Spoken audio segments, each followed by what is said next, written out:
Leaders.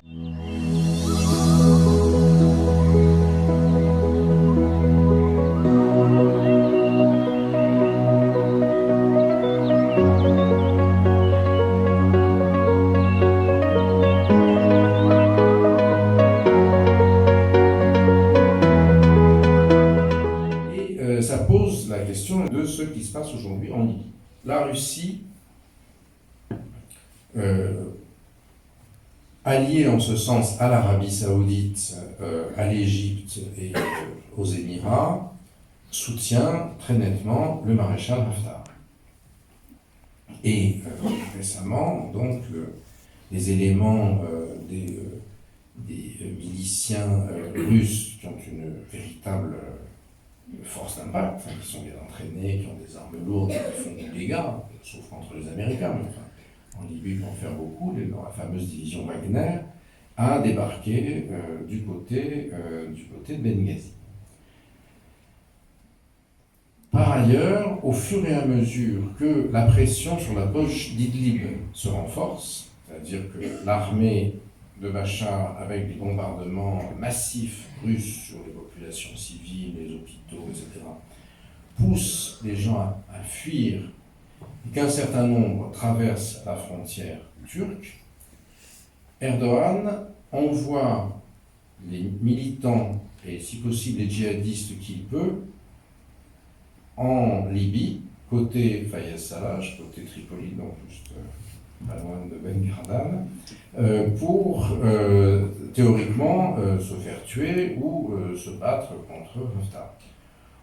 On connaît les histoires depuis une trentaine d'années de djihadistes qu'on envoie se faire tuer ailleurs.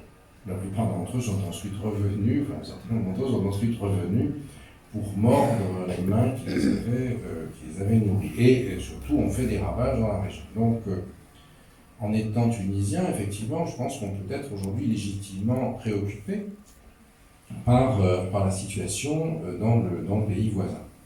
Alors, la première question, c'est s'agit-il d'une guerre pour de vrai? C'est-à-dire, est-ce qu'il va y avoir un affrontement massif entre les forces soutenues par les Russes et les forces soutenues par les Turcs, avec la possibilité d'extension à travers la frontière tunisienne ou algérienne?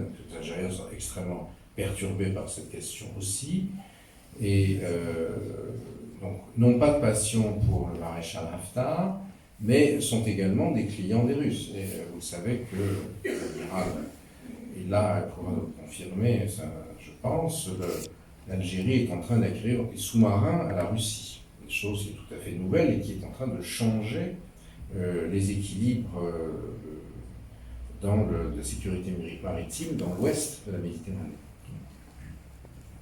Ou bien alors, est-ce qu'il ne s'agit finalement que de show, et est-ce que Russes et Turcs sont là pour se partager, si possible, les champs pétrolifères? C'est plus Eni et Total, mais ce sera Gazprom ou Rosneft contre, je ne sais comment s'appelle la société pétrolière turque.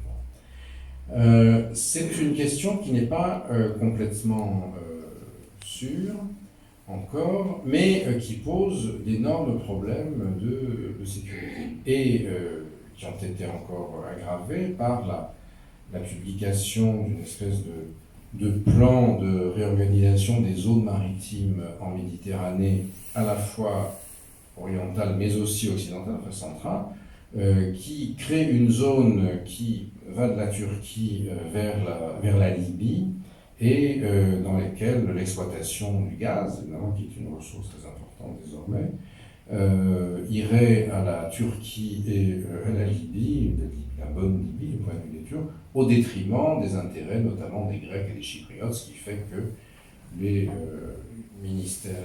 Grecs ont reçu Haftar, le Premier ministre Constantin Mitsotakis est venu à Paris, très bien reçu il y a quelques semaines, etc. Bon, il y a quelques jours. Donc on est ici dans une vraie question sur la manière dont les choses se jouent. La Libye est aussi un très angoissant pour les Européens, parce que Ça veut dire éventuellement, si la guerre s'aggravait, la reprise des migrations illégales. On a vu comment les migrations venant de Libye ou traversant la Libye avaient profondément déstabilisé l'Italie avec la montée en puissance de la Lega de Matteo Salvini, qui aujourd'hui est hors du pouvoir, mais qui, comme chacun sait, dispose de réserves électorales extrêmement importantes, et c'est aussi un facteur important pour l'Allemagne, puisque là, le Wirtschaftswunder de Mme Merkel a eu, entre autres, pour traduction électorale, la montée en puissance de l'AfD, qui encore tout récemment a montré sa force en favorisant l'élection d'un ministre d'un Land, ce qui a abouti, entre autres choses, mais je parle sous le contrôle de l'ambassadeur d'Allemagne évidemment, à la démission de la dauphine, de la chancelière, plus affaiblie et lame duck que jamais. Donc toutes ces questions qui se passent dans la région ne concernent pas seulement Ben Bernard, mais concernent aussi l'Europe. Et à mon sens, il est absolument impérieux aujourd'hui de reconstruire une politique de défense européenne. Alors, je termine en vous disant un petit mot de la façon dont les modestes universitaires que nous sommes essayent de contribuer à ces questions. Certains d'entre vous le savent, ils sont déjà venus. Nous organisons chaque été, à la fin du mois d'août, à Lugano, en Suisse. Suisse était un pays qui était, vous savez, créé par Allah pour réconcilier les gens qui ne se parlent pas. Et on en profite pour manger du chocolat en Suisse. Si ça ne suffit pas, il y a aussi la pharmacopée bâloise. Et donc, cette année, nous allons avoir notamment, alors on a une semaine pendant laquelle on fait venir à peu près 150 jeunes gens qui sont, on appelle dans notre jargon, des young change makers, c'est-à-dire ils ont déjà fait quelque chose et un avenir, qui vont dans une zone qui va de l'Iran au Maroc, et la Tunisie a toujours été très bien représentée. Elle est aussi représentée par Hela Wardi, qui est membre du conseil de pilotage du sommet de Lugano, enfin du jeune sommet de Lugano, et aussi de jeunes Européens qui discutent on les met ensemble, on essaye de créer du lien avec les sociétés civiles et la jeunesse du sud et du nord de la Méditerranée, étant entendu que la jeunesse, qui était notre situation il y a quelques décennies, la plupart d'entre nous dans cette salle, n'est plus exactement la même que celle que nous étions autrefois. Donc ça nous semble un enjeu très, très important. Et à la fin, donc, il y a un forum où il y a des adultes in the room qui s'adressent aux jeunes. Parmi les thèmes que nous voudrions retenir cette année, il y a justement la sécurité maritime en Méditerranée. On aura un panel sur la question pétrolière, justement. Est-ce que is oil still the name of the game, pour essayer de voir comment les choses se passent en Méditerranée, et puis plus largement une réflexion sur la signification la mesure du retrait américain et ses conséquences, l'analyse et ses conséquences.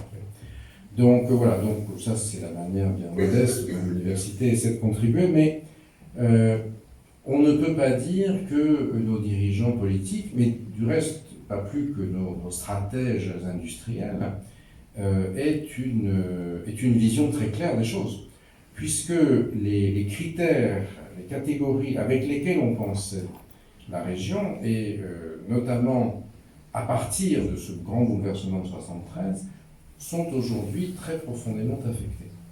De quelle manière?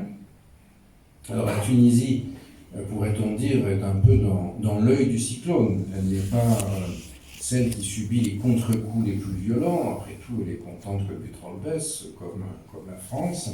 Mais elle est bien sûr prise au milieu de tout ça, prise dans un environnement qui est complexe. Et quand la Turquie décide de construire une zone économique exclusive qui va de ses côtes à celle de la Libye, évidemment, ça fait songer, parce que ça veut dire que les règles sur lesquelles on s'était bâti depuis 1945 et qui finalement avaient été entérinées par une sorte d'intangibilité de Yalta, au fond, est-ce que c'est pas aujourd'hui, 30 ans après la disparition de l'Union soviétique et du mur de Berlin, est-ce que ce n'est pas l'autre alliance, c'est-à-dire l'OTAN, qui est en train de se déliter? Alors, j'ai conscience de faire très propagande au président de la République en disant ça, puisque vous savez que dans un entretien avec The Economist, il a annoncé que l'OTAN était brain dead, était morte cérébralement. Ça fait partie je crois, des catégories à partir desquelles il faut qu'on essaye de penser ces enjeux. Et il me semble que justement, pour la Tunisie, ce sont des enjeux qui sont considérables, même si, bien sûr, je le sais, je ne suis pas venu pour parler de ça, je sais que ça beaucoup mieux que moi. La Tunisie est justement focalisée sur sa propre ingénierie politique, comment faire fonctionner le Parlement. Ici, devant moi, un des anciens candidats à la présidence qui a été incarcéré pendant sa campagne, donc on se pose des questions sur le fonctionnement des institutions. Le Premier ministre n'a pas été approuvé, un autre candidat présente des lettres de créance demain, donc tout ça évidemment occupe très justement les esprits, mais bien sûr l'environnement régional immédiat est également tout à fait brûlant. Leaders.